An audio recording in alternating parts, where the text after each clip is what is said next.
we attached as preamble to our constitution the Pancasila. Panca means five, Sila means principle.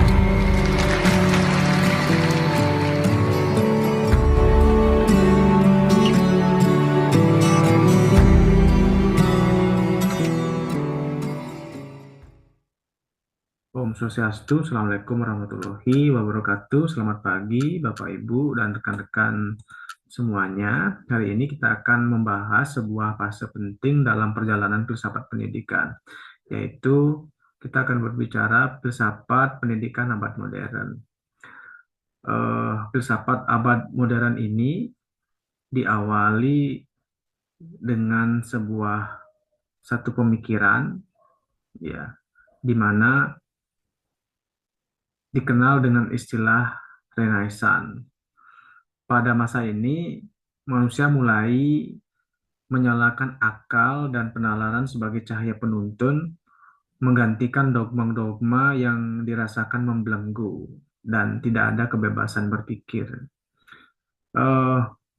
Era ini menandai kebebasan berpikir, ya, optimalisme terhadap akal, kemudian kemajuan dan lahirnya pandangan baru tentang pendidikan sebagai sarana pembentukan manusia rasional dan mandiri. Seperti yang kita lihat pada slide, ya. Nah, di mana filsafat modern ini diawali dengan adanya sebuah gerakan, itu gerakan pencerahan yang dikenal dengan istilah Renaissance atau Enlightenment, gitu ya. Nah, Renaissance ini menandai peralihan dari zaman kegelapan, the Dark Age, menuju zaman modern. Ya, tujuannya adalah menghidupkan kembali semangat berpikir kritis kejayaan Yunani dan Romawi kuno. Nah, pendidikan modern menjadi simbol kemajuan, kebebasan berpikir dan optimalisme terhadap ilmu pengetahuan. Nah, di sini cirinya adalah menggunakan akal sebagai obor penuntun pengetahuan, ya, menggantikan dogma yang membelenggu, ya, di era pertengahan. Nah, kita sekarang masuk di era kebebasan berpikir. Nah, inilah yang disebut dengan abad modern.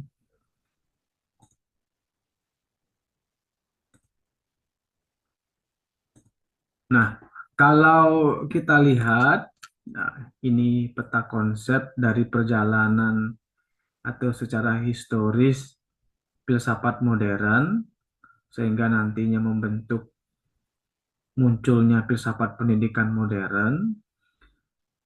Kalau kita belajar tentang histori dari filsafat, kan muncul merupakan perlawanan atas dominasi mitologi. Nah, masyarakat pada masa itu, pada masa kejayaan mitologi,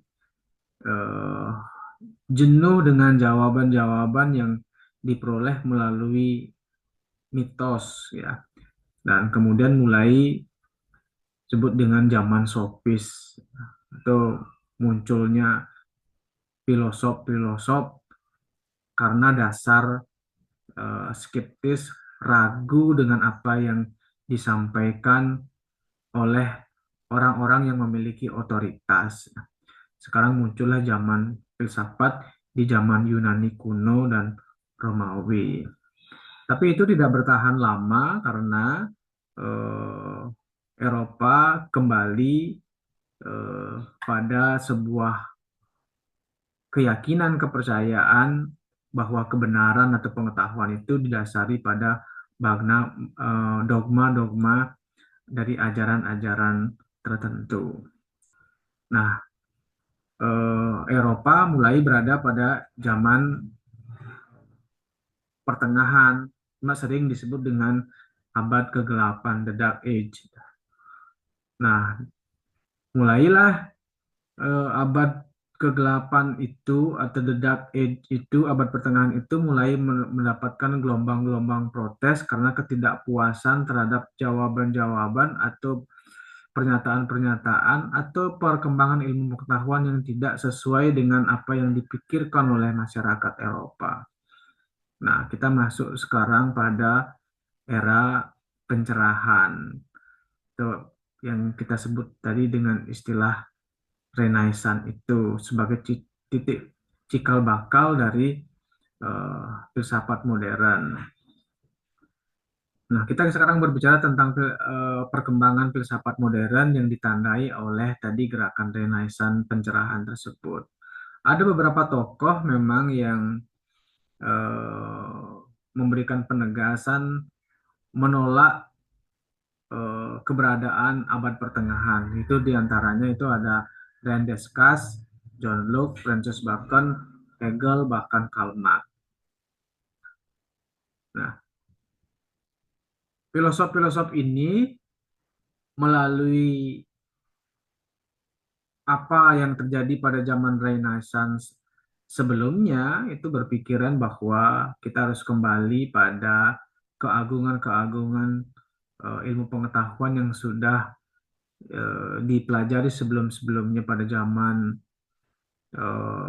Yunani dan Romawi kuno, seperti yang sudah dikembangkan oleh Socrates, idealisme Plato, dan realisme dari Aristoteles.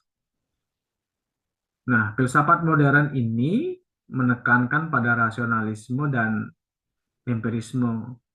Nah, rasionalisme dan empirisme ini merupakan pondasi filsafat modern ya secara epistemologi tentang dasar-dasar sumber pengetahuan dan prosedur pengetahuan. Nah, dari sinilah muncul bagaimana perkembangan filsafat pendidikan modern itu dikembangkan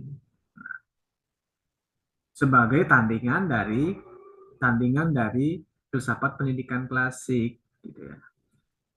Terutama yang dikembangkan oleh Jean-Jacques Rousseau,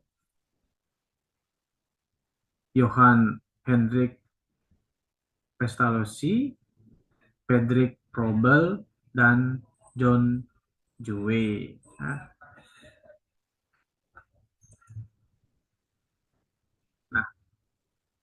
penanda pembicaraan kita tentang filsafat modern itu pasti kita akan berbicara tentang siapa tokohnya, bagaimana hakikat manusia, bagaimana hakikat pendidikan, nilai-nilai yang dikembangkan pada filsafat tersebut, dan bagaimana tujuan pendidikannya.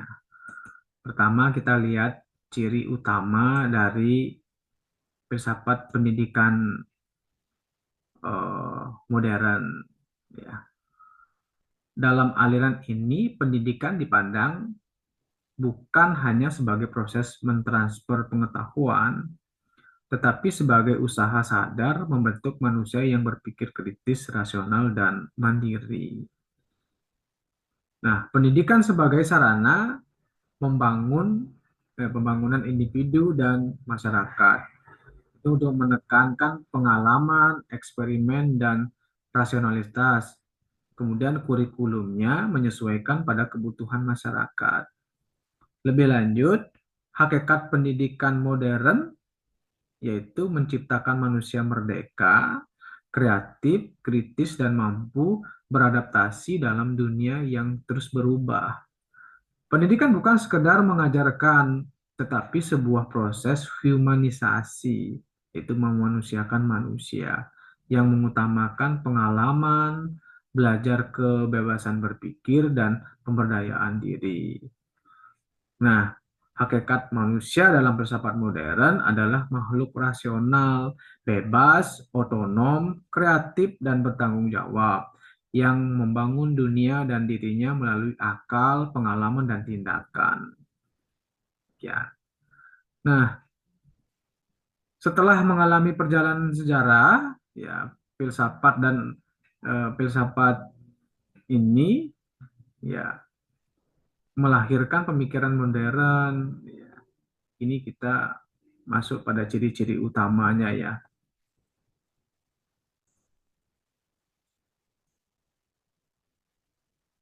Baik. Nah, mengenai tokoh, ya tokoh di sini tokohnya adalah ada John Dewey, Rousseau dan Pestalozzi.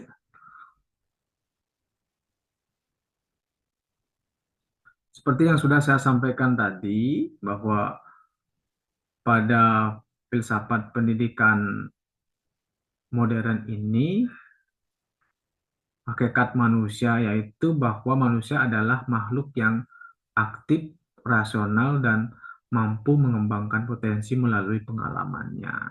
Nah, filsafat pendidikan modern muncul sebagai reaksi terhadap sistem pendidikan skolastik pada abad pertengahan yang menekankan pertama ada dogmatis, teosentris berpusat pada Tuhan dan gereja, kemudian tidak memberikan ruang bagi kebebasan berpikir, menolak rasio dan pengalaman empiris sebagai sumber pengetahuan.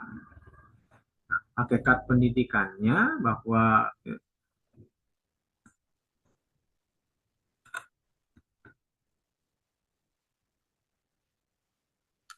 ya proses pendidikan itu dinamis, bukan dogmatis yang menekankan pengalaman langsung, refleksi dan pembentuk karakter. Nah, itu hakikat dari pendidikan. Tujuan pendidikan modern yaitu mencetak individu yang kritis, kreatif, dan mampu beradaptasi dengan perubahan zaman.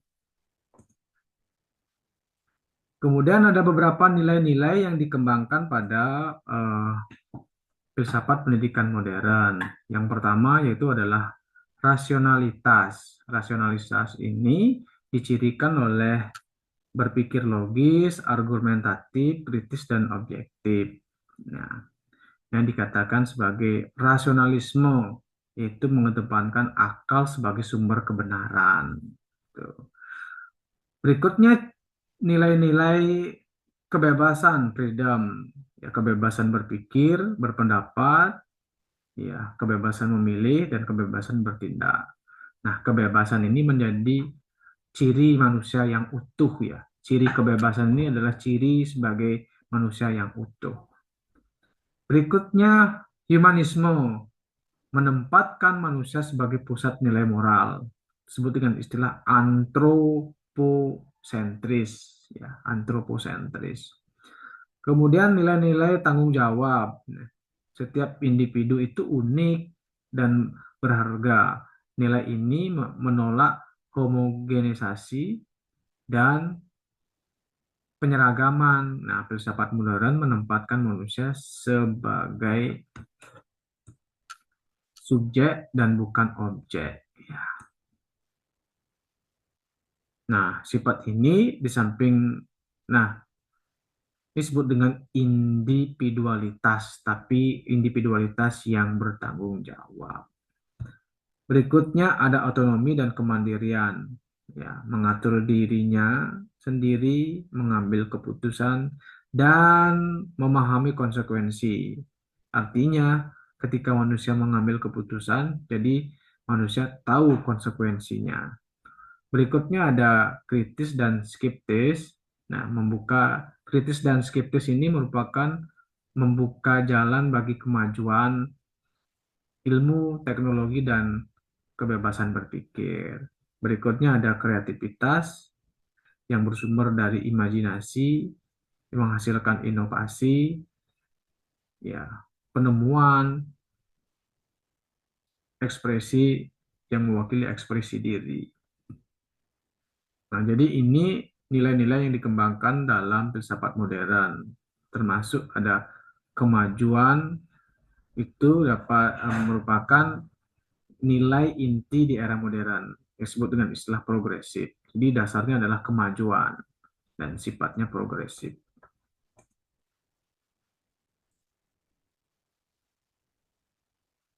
Ya, pandangan-pandangan Pandangan-pandangan filsafat pendidikan modern lebih banyak memang dipelopori oleh Jean-Jacques Rousseau, ya. Nah, ini merupakan penggagas awal filsafat pendidikan modern. Ya, Rousseau adalah tokoh yang secara eksplisit merumuskan filsafat pendidikan dalam kerangka modern, ya. Nah, gagasan utamanya manusia secara kodrati baik, tetapi masyarakat yang merusaknya.